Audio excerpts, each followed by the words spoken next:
Bryan Kohberger, the criminologist who crossed the line. He studied crime until he became the prime suspect in one. 4 dead students, a town frozen in terror, and a suspect no one saw coming. This is the story of Bryan Kohberger, a criminology PhD student accused of one of the most chilling mass murders in recent American history. Was he a monster in disguise, or a misunderstood mind lost in obsession? The night that broke Moscow. A walkthrough of the crime scene, the quiet 2-story house on King Road in Moscow, Idaho. Timeline of November 13, 2022, the hours before the killings. A detailed reconstruction of the murder night based on police affidavits. The 911 call and first responder reactions. What police found, the knife sheath, the blood patterns, the untouched survivors asleep upstairs. The horror that made headlines across the globe. Who is Bryan Kohberger? His upbringing in Albrightsville, Pennsylvania. Reports of social awkwardness, bullying, isolation during adolescence. Struggles with heroin addiction in his teens and early 20s, followed by a recovery journey. Transition to academia, a master's degree in criminal justice from DeSales University. His professors describe him as high-achieving, brilliant, but detached.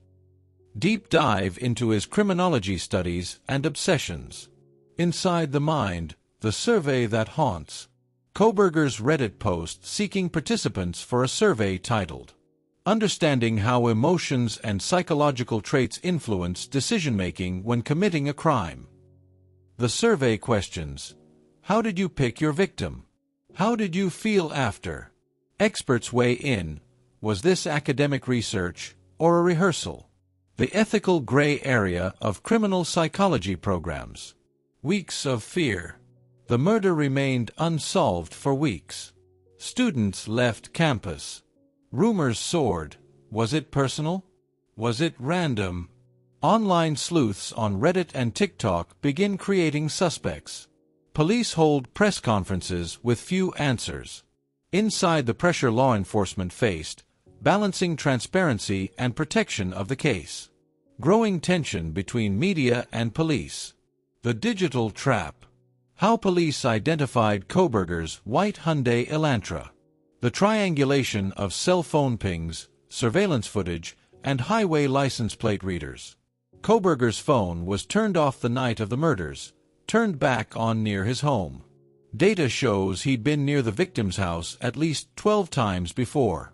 Discovery of the knife sheath with DNA, matched to his father's DNA from family genealogy.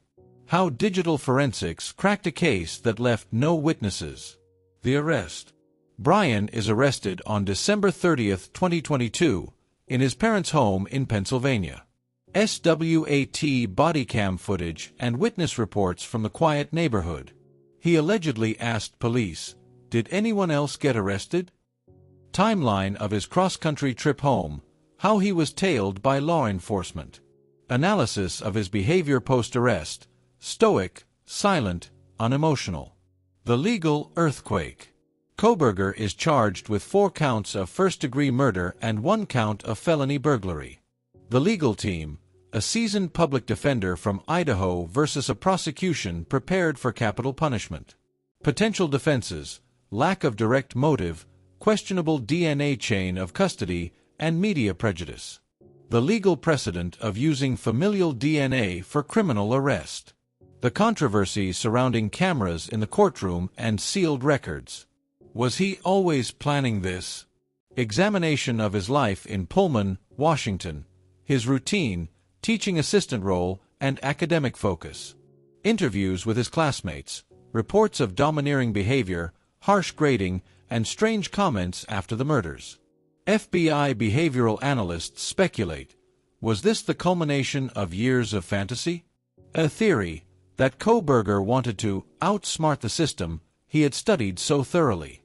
Media circus and public opinion. True crime fandom, TikTok theories, YouTube speculation, how the internet shaped the narrative. Ethical debate.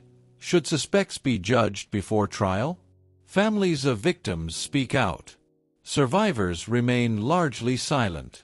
The national debate on safety, surveillance, and the psychology of mass violence. The shadow of a trial.